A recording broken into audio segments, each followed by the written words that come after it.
Is there any point in you being in this department? I'm a new employee and I still can't get the numbers I want. My manager calls me a useless employee. He insults me at drinking parties as if that's the normal thing to do. But one word from a female college student sitting next to me completely changes the atmosphere. My name is Sakamoto Futoshi. I graduated from university this year and joined a company. As it's a major company, the training system is solid, and the first 6 months after joining the company were spent on pitching and training. There is a lot to learn, including not only knowledge about medicine, but also about the disease and how to deal with it. And it's not over once you learn it. Medical care is constantly evolving, and knowledge updates are always required. It's a job that involves the lives of patients, so you can't just say you didn't know. After 6 months of training, I'm finally starting to visit hospitals little by little. Today's visit didn't go well at all. I couldn't help but complain on my way home from a visit to a small private hospital. It's just the beginning. Mori-san, a senior by 2 years, is standing next to me and encouraging me. I'm a new employee, but I'm not yet allowed to visit hospitals by myself. New employees are supposed to be paired with a senior employee and visit hospitals together. I explain the medicine to the will and pharmacist, but the senior employee helps me with the parts that I'm lacking. We instantly judge what the other party wants and what information they want, and provide accurate information. That's our job. However, even if we try our best to explain the medicine, they don't agree. It's not easy to get them to choose your company's medicine from among the many contracting companies. Especially for a new employee like me, I want to be nominated by the will like Mr. Mori. To do that, I have to study every day.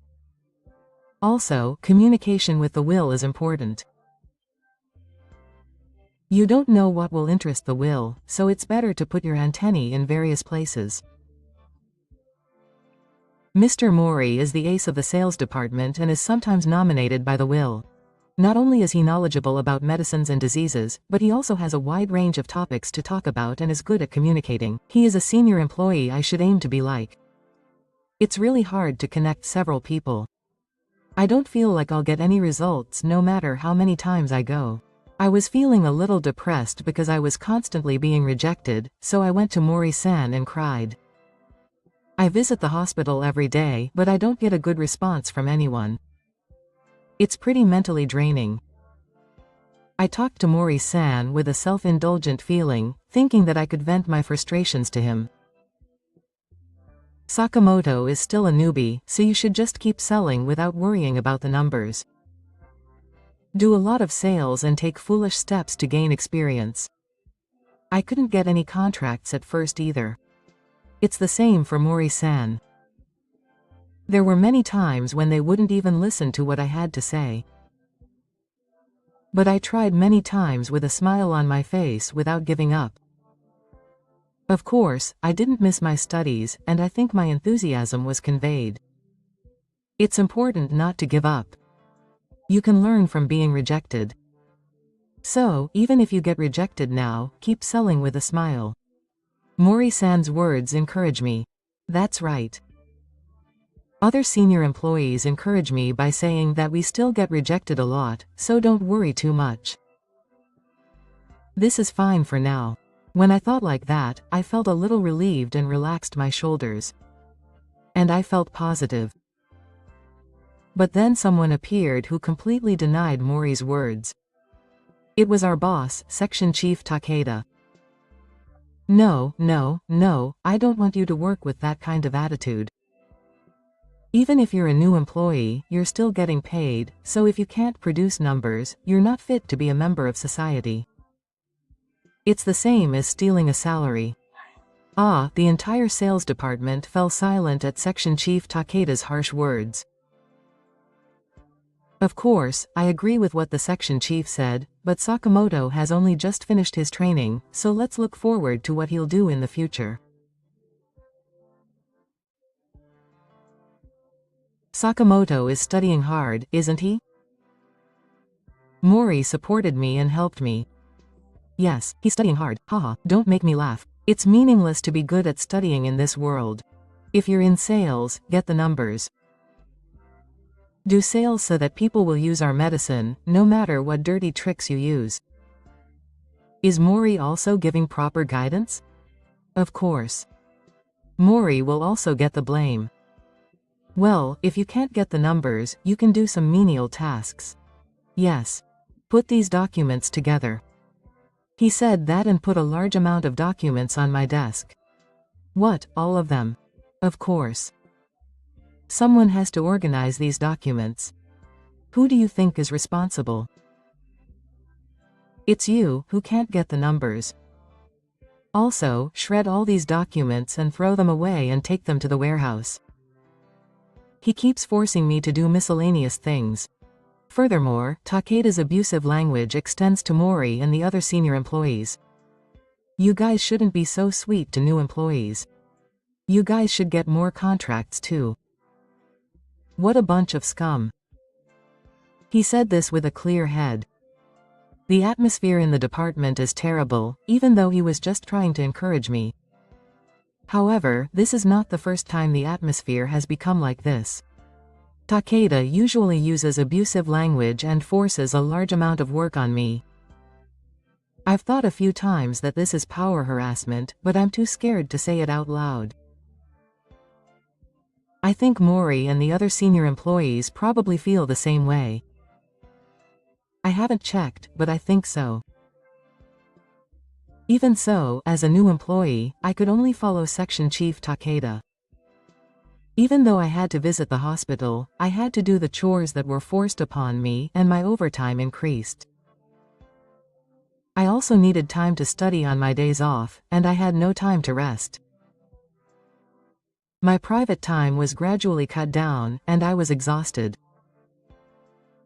Then, one day, it was officially decided that a large university hospital in the prefecture would use our company's medicine.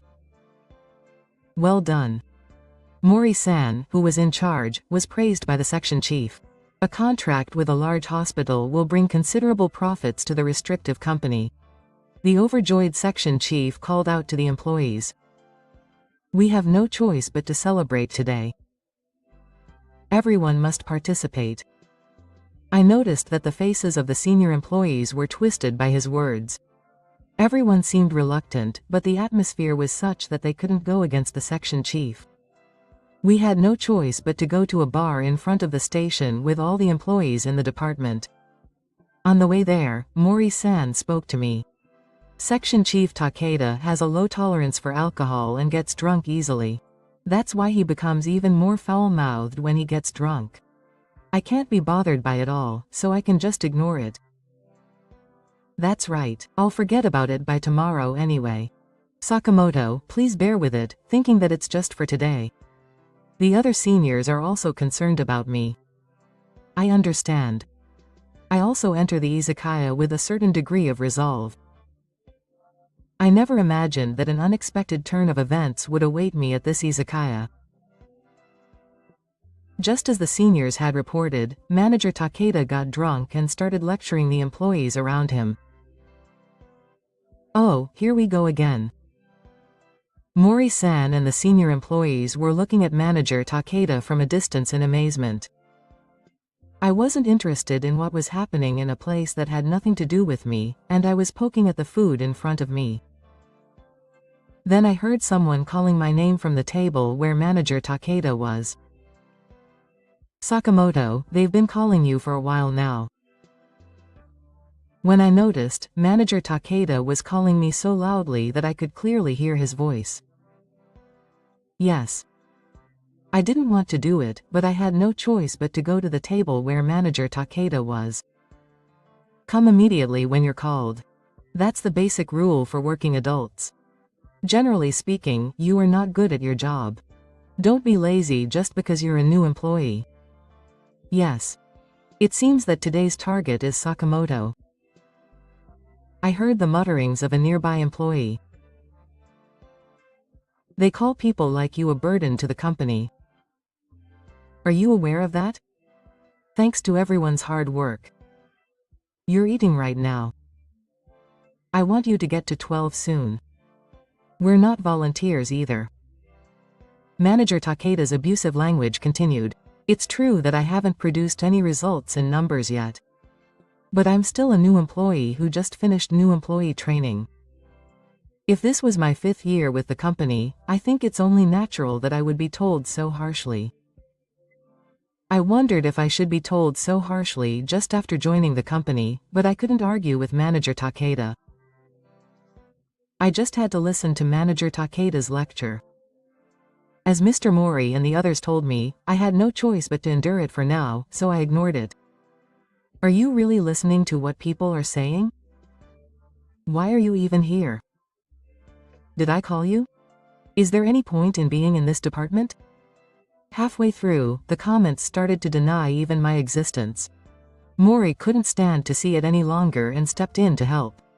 Section Chief, I'm sorry to say this, but it's also thanks to Sakamoto that we were able to get a contract with the university hospital this time. Mori was in charge of this contract, but I was accompanying him to study. The doctor asked for my opinion on the spot, and when I expressed my thoughts, he liked my intentions and we were able to get a contract. However, the section chief didn't believe a word he said. That can't be true. There's no way such a burdensome newbie can be of any use. Don't lie. Not only didn't he believe me, but his abusive language got worse. There's no way Ishii would deal with someone like you. You're on such a different level that you can't even have a conversation. That's why you can't get any numbers. That's not true. Mori tried to intervene, but Section Chief Takeda stopped him. Mori, you stay quiet. I'm preaching to this guy. I want to beat him into a rotten mindset. He turned to me and opened his mouth with a snort. You can't get any numbers even if you go out to sell. Do you know what that means? You just come home with your butt on. If I call it work, then a 2-year-old could do your job. I was so angry when he said that and laughed. Wait a minute. I was so angry that I finally tried to say something back to Manager Takeda. Just then, my hand hit the glass and the sake spilled. Kya. A little bit of the sake got on the female college student sitting at the table next to me. Oh, I'm sorry. I immediately apologized and got a butt from the waiter and dealt with it. Are you okay? I asked the female college student while wiping the floor I had soiled. Ah. But the female college student didn't reply. I looked up timidly, thinking that she might be quite angry. Then the female college student stared at my face. Her beautiful face stared at me, and I instinctively looked away. I felt like I had seen her face somewhere before, but I couldn't remember. Just as I was about to talk to her, Manager Takeda interrupted. Hey, what are you doing? Don't let this idiot cause trouble for other people. I'm really sorry. I apologized to the female college student again, and she looked at me and finally spoke. Are you kidding me? Are you Futoshi, EH? I was confused when she suddenly called me by my first name. There's no way I could know such a beautiful female college student. You don't remember Futoshi? Yes. Akira. Yes, you lived next door to me when we were in elementary school, right? Don't you remember playing together a lot? I instantly revived the memories of Akira that were in the corner of my memory. Memories of those days full of sweetness and sourness. Akira was 2 years younger than me, but we lived next door to each other, and we often played together as a family. We've slept together and even taken baths together. She was like a little sister to me as a childhood friend. However, as I grew up, Akira became more and more beautiful, and I couldn't help but be conscious of her. My heart swelled every time our shoulders touched, my heart pounded at the smell of her hair, and even when she called my name, I was so excited. I was thinking about Akira so much that I knew it was my first love. However, when I was in middle school, Akira had to move due to her parents' circumstances, and we were separated. At that time, we were still children and we couldn't exchange contact information, and I regretted many times that we had become distant. It's been 10 years since then. I never thought we would meet in a place like this. Akira's smile as she smiled at me hasn't changed at all since the old days. I'm surprised you noticed it was me. Girls wear makeup, so I didn't notice it at all. I thought I didn't know such a beautiful woman. Futoshi-kun has grown up and can even say nice things. His mischievous face was the same as it was back then. By the way, how is your dad? I saw you on TV the other day. The one who reacted to the one thing Akira said to me was Section Chief Takeda, who had been silent until then. Huh? TV? What does your father do? He asked curiously. Ah, the chairman of the National Medical Center. I answered casually, but Section Chief Takeda's eyes were wide with surprise. What a lie, right? He couldn't say anything after that. It's no wonder Section Chief Takeda was surprised. Speaking of the National Medical Center, it's one of our big clients. After all, he had been insulting the chairman's son there until just now. So he's the chairman's son, isn't he? No wonder he's so good. I wonder if he joined our company because of his father's introduction or something.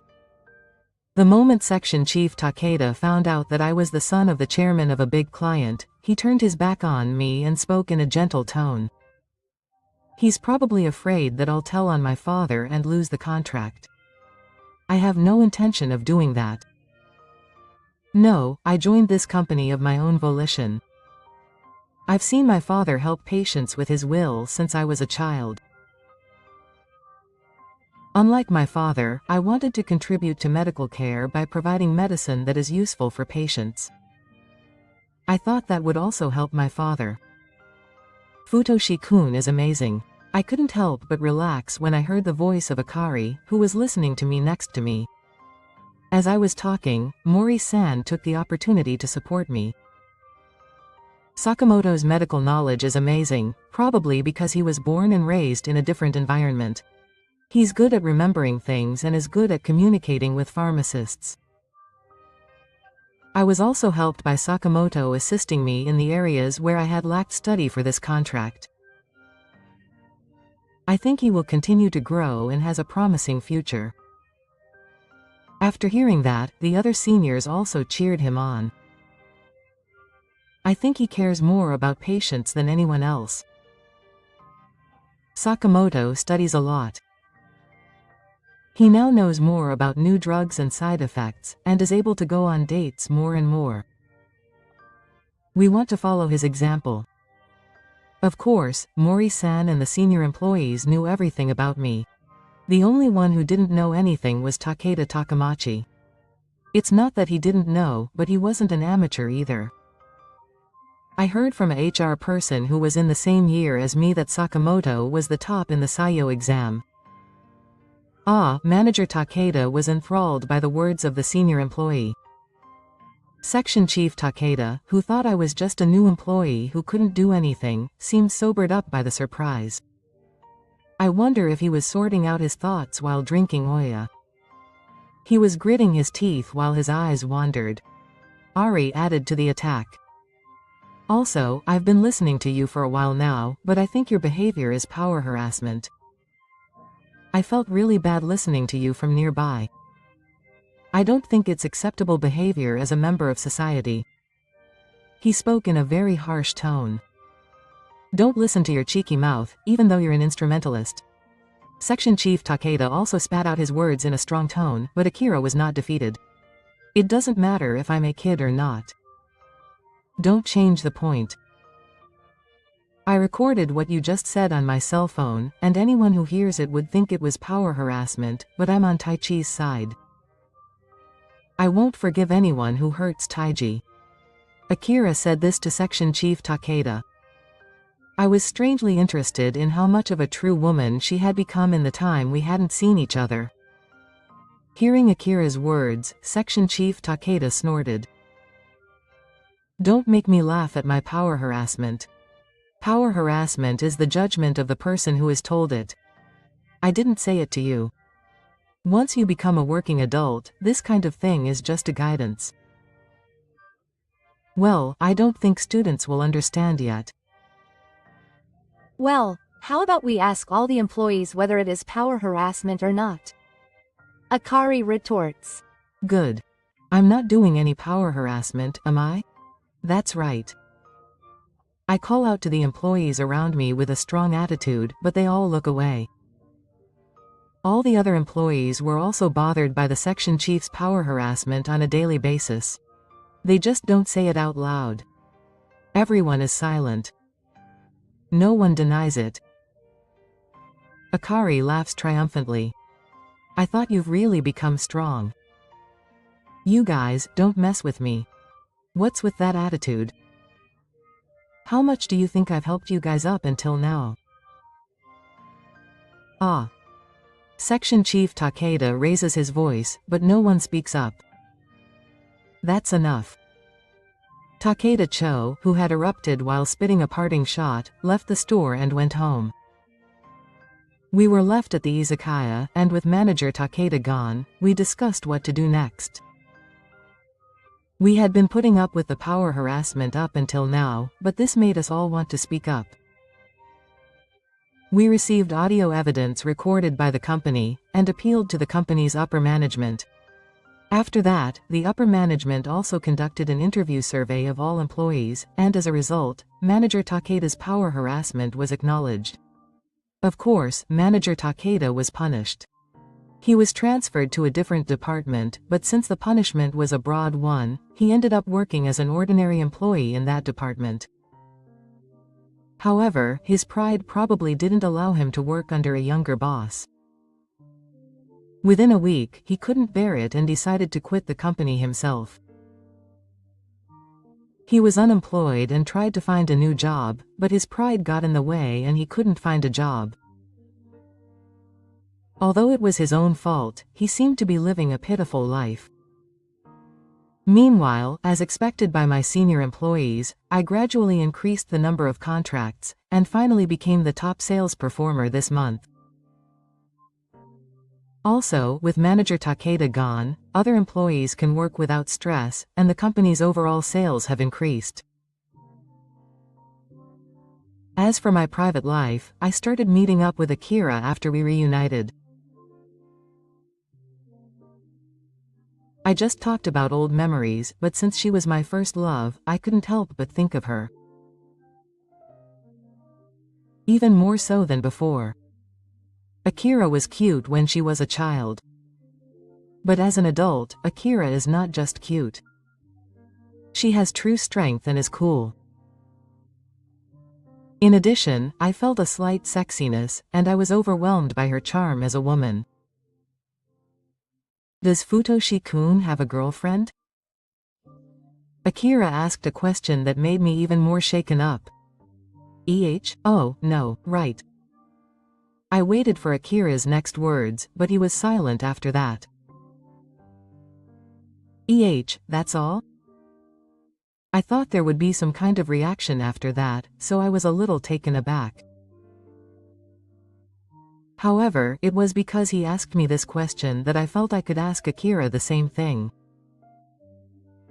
Akira, do you have a boyfriend?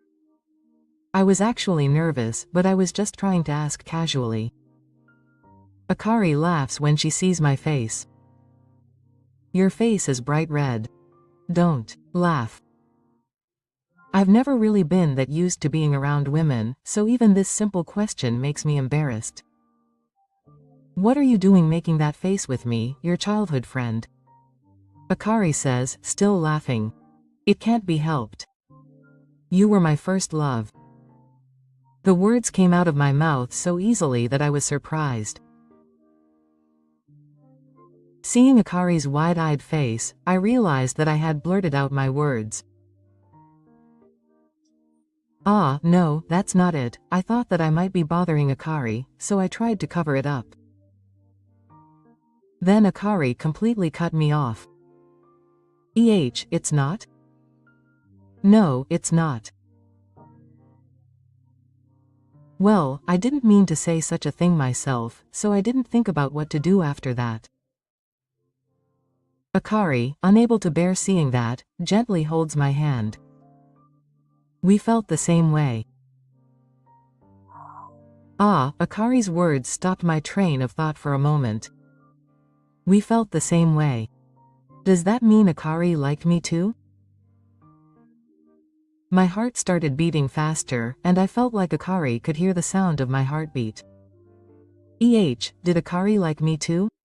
I could only ask in a lame way. Yes. I liked Taiji back then.